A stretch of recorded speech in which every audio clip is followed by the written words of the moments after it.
തന്തൂരി ചിക്കനൊക്കെ എന്തോ ഫോട്ടോ ഒക്കെ ഉള്ളത്.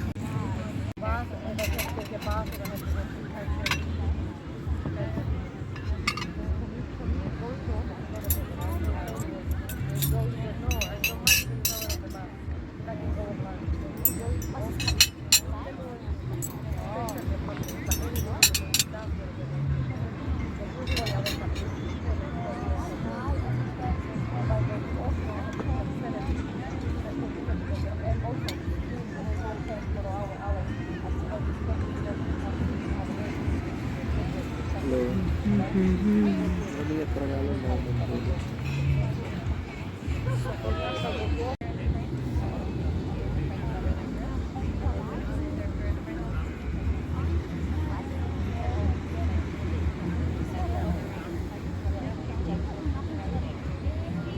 नहीं रहता लेकिन हर इसका स्ट्रॉन्ग रहता है.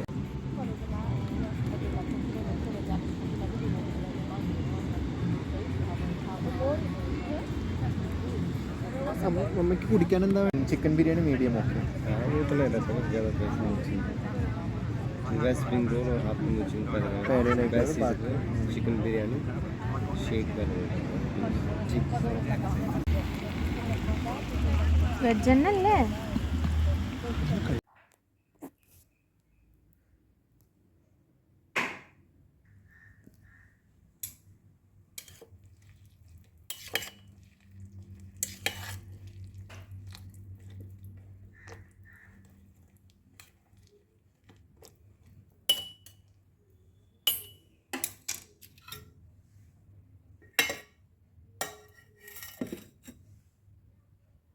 വളരെ ഈസിയായി വെജിറ്റബിൾ ബിരിയാണി. ജീരക റൈസ് കഴുകി വൃത്തിയാക്കിയത്, ഇതിൽ മഞ്ഞൾ ഉപ്പിട്ട് തിളപ്പിച്ച വെള്ളത്തിൽ ക്യാരറ്റ്, പൊട്ടറ്റോ, കോളിഫ്ലവർ, ബീൻസ് എന്നിവയെല്ലാം തിളച്ച വെള്ളത്തിലിട്ട് അടച്ചു വെച്ച് ഊറ്റി വെച്ചതാണ്. ഇതിൽ പുതിന, മല്ലിയില, പച്ചമുളക്, വെളുത്തുള്ളി, ഇഞ്ചി ലെമണിൽ അരച്ച് റെഡി പേസ്റ്റാക്കി വെച്ചതാണ്. ഇനി ഒരു ടൊമാറ്റോ. വളരെ ഈസിയായി വളരെ ടേസ്റ്റോട് കൂടിയിട്ടുള്ള സിമ്പിളായിട്ടുള്ള വെജിറ്റബിൾ ബിരിയാണി.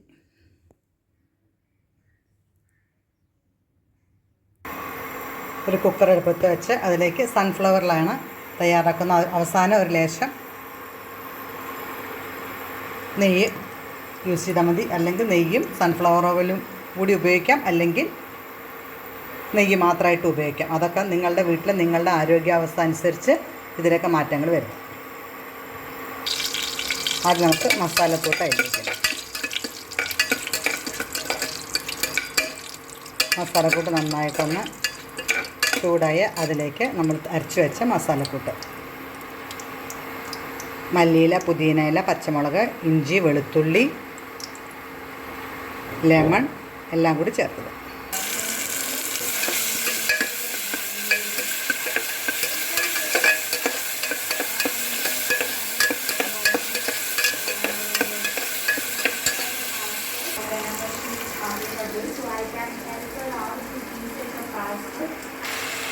വെജിറ്റബിളെല്ലാം ഇട്ട് നന്നായിട്ട് ഇളക്കി യോജിപ്പിക്കുക. അതിലേക്ക് ബിരിയാണി മിക്സിൻ്റെ മസാല ഉണ്ടെങ്കിൽ അതും ചേർക്കുക. നന്നായി ഇളക്കി യോജിപ്പിച്ചു. ഇനി നമുക്കിതിലേക്ക് ഒരു ടൊമാറ്റോ അതും കൂടി ഇട്ടിട്ട് ഇളക്കി നന്നായിട്ട് യോജിപ്പിക്കുക. നന്നായി മസാലയെല്ലാം പിടിച്ചതിന് ശേഷം ഇനി നമുക്ക് അരി ഇട്ടിട്ട് ഇളക്കാം. അരി ഇട്ടിട്ട് നന്നായിട്ട് ഇളക്കി യോജിപ്പിക്കുക. അരി യോജിപ്പിച്ചതിന് ശേഷം ഒരു ഗ്ലാസ് വെള്ളത്തിന് 2 ഗ്ലാസ് വെള്ളം. ഇനി ആവശ്യത്തിന് ഉപ്പിട്ടിട്ട് നന്നായിട്ട് ഇളക്കുക. ഇപ്പോൾ നമ്മുടെ ഇത് നന്നായിട്ട് അരിയിട്ട് ഇളക്കുമ്പോൾ അരി മാത്രം അടിയിലേക്ക് പോകും. കാരണം നമുക്ക് അങ്ങനെ ചെയ്താലും കുഴപ്പമില്ല. കാരണം നമ്മുടെ പച്ചക്കറി മാക്സിമം വെന്തതാണ്. അതുകൊണ്ട് മുകളിൽ പച്ചക്കറി വന്ന് അടിയിലേക്ക് അരി പോയിട്ടുണ്ടാവും. ഇനി നമുക്കിതിലേക്ക് 1 സ്പൂൺ നെയ്യ്. ഇനി ഇതിൽ വേണമെങ്കിൽ നിങ്ങൾക്ക് പുതിന മുകളിലിട്ടിട്ട് അതിൻ്റെ കൂടെ വേവിക്കണതിൻ്റെ കൂടെ ഞാൻ അത് ഓൾറെഡി അരച്ച് ചേർക്കൊണ്ട് വേറെ ഉപയോഗിക്കുന്നില്ല. നിങ്ങൾക്ക് പുതിന അല്ലെങ്കിൽ മല്ലിയിലേക്ക് കൂടുതൽ ഇഷ്ടമാണെന്നുണ്ടെങ്കിൽ ഇതിൻ്റെ മുകളിൽ കുറച്ചും കൂടി കട്ട് ചെയ്ത് ചേർക്കാം. ഇനി നമുക്കത് ഒരു വിസിൽ വരണ വരെ ഇതായാൽ മതി. അതിനുശേഷം ആവി പോയതും ഇളക്കി റെഡിയാക്കി വയ്ക്കുക. എല്ലാം ചേർത്ത് പാകത്തിന് ഉപ്പിട്ട് കുറച്ച് നെയ്യും ചേർത്ത് വെയിറ്റ് വെച്ച് അടച്ച് വയ്ക്കുക. എന്നിട്ട് ഒരു വിസിൽ വന്നാൽ മതി. ഓരോ വീട്ടിലെ ഓരോ കുക്കറിൻ്റെ അനുസരിച്ച് മാറ്റണം. നമ്മൾ ഇവിടുത്തെ കുക്കറിൽ ഒറ്റ വിസിൽ വന്നാൽ മതി. ഒരു വിസിൽ വന്നതും നമ്മൾ ഓഫ് ചെയ്യും.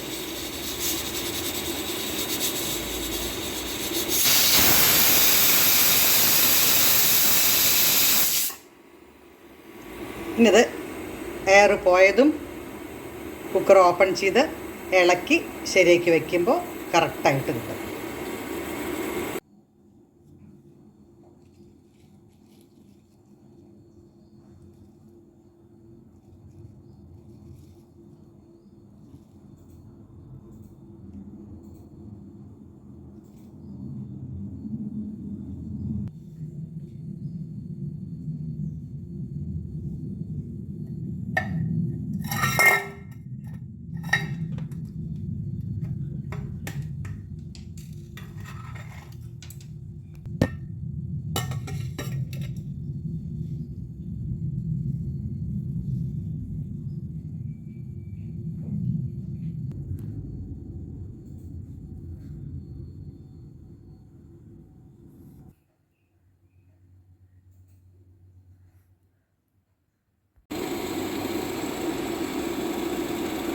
വെജ് ബിരിയാണി വളരെ ഈസിയായി, നല്ല ടേസ്റ്റാണ്. ടേസ്റ്റ് ചെയ്ത് നോക്കിയതിന് ശേഷം പറയണം. നല്ല ടേസ്റ്റ് ഉണ്ട്. വളരെ ഈസിയായിട്ട് നമുക്ക് വീട്ടിൽ തന്നെ തയ്യാറാക്കാം. ഒരു പാത്രത്തിൻ്റെ ചെറിയൊരു കുക്കറിൻ്റെ ആവശ്യമുള്ളൂ. അരിയുടെ അളവും പച്ചക്കറിയുടെ അളവും നിങ്ങളുടെ വീട്ടിലത്തെ ആളുകളുടെ എണ്ണനുസരിച്ചിട്ട് കൂട്ടാം കുറയ്ക്കാം. ഇതിപ്പോൾ ഞാനൊരു ഗ്ലാസ് റൈസിൻ്റെ ക്വാണ്ടിറ്റിയാണ് നിങ്ങളിലേക്ക് ഷെയർ ചെയ്തത്. നിങ്ങൾ കാണൂ, ഇതേമാതിരി തയ്യാറാക്കൂ. ഇത് ഞാൻ ഈ വീഡിയോൻ്റെ കൂടെ നമ്മുടെ ഒരു ഡിന്നറ്, ഗോവ ബീച്ചിലത്തെ ഒരു ഡിന്നറ് ഷെയർ ചെയ്യുന്നുണ്ട്. അത് നിങ്ങൾ കാണണം. വീഡിയോ സ്കിപ്പ് ചെയ്യാതെ ഫുള്ളായിട്ട് കാണൂ. നിങ്ങളുടെ സപ്പോർട്ടും പ്രതീക്ഷിക്കുന്നു. ഇനി ഇത് നമുക്ക് ഷെയർ ചെയ്യണമെന്ന് വേറെ ഇനി സെർവ് ചെയ്യണ പാത്രത്തിലേക്ക് മാറ്റിയിട്ട് വേണമെങ്കിൽ കാണിക്കാം. പക്ഷേ അതിനേക്കാൾ നല്ലത് ഇപ്പോൾ നമ്മൾ യൂസ് ചെയ്യുന്ന സമയത്ത് ചെയ്യണം നല്ലത്. ഇപ്പോൾ അത് കറക്റ്റായിട്ട് ഉള്ള ചൂട് പുറത്തേക്ക് പോയി മെല്ലെ സെറ്റ് ചെയ്തതിന് ശേഷം നമ്മൾ സെർവ് ചെയ്യുന്ന ഡിഷിലേക്ക് മാറ്റിയാണ് നല്ലത്. ഇപ്പോൾ അത്യാവശ്യം ഇളക്കി ക്ലിയറാക്കി വെച്ചിട്ടുണ്ട്. ഇനി നമ്മൾ ചൂടാറിയണം. ഇപ്പോൾ ഇത് ആവി പോയതും പെട്ടെന്ന് തന്നെ നമ്മൾ ഓപ്പണാക്കി ഇത് ഇളക്കി വെക്കണം. ഇളക്കി വെച്ചിട്ടില്ലെങ്കിൽ പിന്നീട് റൈസ് ഇപ്പോൾ കറക്റ്റ് റൈസ് വലിപ്പം കറക്റ്റായിട്ട് ഇരിക്കുന്നുണ്ട്. ഇനി ഇല്ലെങ്കിൽ നമുക്ക് വേവ് കൂടുതലായി പോകും. അതുകൊണ്ട് നമ്മൾ യൂസ് ചെയ്യുന്ന സമയത്ത് കുക്കർ ഓപ്പൺ ആക്കരുത്. കുക്കർ എയർ പോയതും കുക്കർ തുറന്ന് നന്നായി ഇളക്കി യോജിപ്പിച്ച് വയ്ക്കണം. വീഡിയോ കാണും, നിങ്ങളും തയ്യാറാക്കണം. സെർവ് ചെയ്യുന്ന ഡിഷിലേക്ക് മാറ്റി വളരെ വൃത്തിയായിട്ട് നമ്മുടെ വെജിറ്റബിൾ ബിരിയാണി കിട്ടിയിട്ടുണ്ട്. ടേസ്റ്റ് ചെയ്ത് നോക്കിയപ്പോൾ നല്ല ടേസ്റ്റ് ഉണ്ട്. ഇതേമാതിരിയുള്ള കൂട്ട് നിങ്ങൾ തയ്യാറാക്കി നോക്കൂ, നല്ല ടേസ്റ്റാണ്. നമുക്ക് ഈ ഒരു ഭക്ഷണം ഉണ്ടെങ്കിൽ ഇതൊരു സലാഡ് ഉണ്ടെങ്കിൽ നമ്മുടെ ഒരു നേരം സുഖസുന്ദരമായിട്ട് പോകും. ഇന്നത്തെ ലഞ്ചാണ്. റൈസും എഗ്ഗും അച്ചാറും സലാഡും ഉണ്ടാക്കിയിട്ടുണ്ട്. സലാഡും കൂടിയാണ് തയ്യാറാക്കുന്നത്. നിങ്ങൾ സലാഡ് തയ്യാറാക്കണം. ഞാൻ തയ്യാറാക്കുന്നതേ ഉള്ളൂ, അതുകൊണ്ട് ഈ വീഡിയോയിൽ വിട്ടിട്ടില്ല. നിങ്ങൾ സലാഡും കൂടി തയ്യാറാക്കൂ. ഇനി സലാഡ് ഇല്ലെങ്കിൽ നമുക്ക് ഇതേമാതിരി കഴിക്കാം. ഇനി പപ്പടം വേണമെങ്കിൽ പപ്പടം യൂസ് ചെയ്യാം. ഇനി നോൺ ഏതെങ്കിലും വേണമെങ്കിൽ ഇതിൻ്റെ കൂടെ യൂസ് ചെയ്യണമെന്നുണ്ടെങ്കിൽ നിങ്ങൾക്ക് ചെയ്യാം. ഇപ്പം അധികം വീട്ടുകളിലും നോൺ ഉപയോഗിക്കാത്തവർ കൂടുതലാണ്. ഇപ്പോൾ എല്ലാവരും വെജിറ്റേറിയൻ ആണ് അധികം പേരും. അതുകൊണ്ട് വെജിറ്റബിൾ ബിരിയാണിയും നമുക്ക് നോണ വേണമെന്നുണ്ടെങ്കിൽ സൈഡ് കറിയായിട്ട് നമുക്ക് എന്ത് വേണമെങ്കിലും ചിക്കൻ്റെ ആയാലും ഫിഷ് ആയാലും എഗ് ആയാലും തയ്യാറാക്കി മട്ടൺ ആയാലും എല്ലാം തയ്യാറാക്കി ഉപയോഗിക്കാം. വീഡിയോ കാണണം, നിങ്ങൾ തയ്യാറാക്കണം. നിങ്ങളുടെ ഓരോരുത്തരുടെയും സപ്പോർട്ടിങ് ഞാൻ പ്രതീക്ഷിക്കുന്നു. അടുത്ത വീഡിയോ വരുന്നവരെ ഓക്കെ, താങ്ക് യു, ബൈ.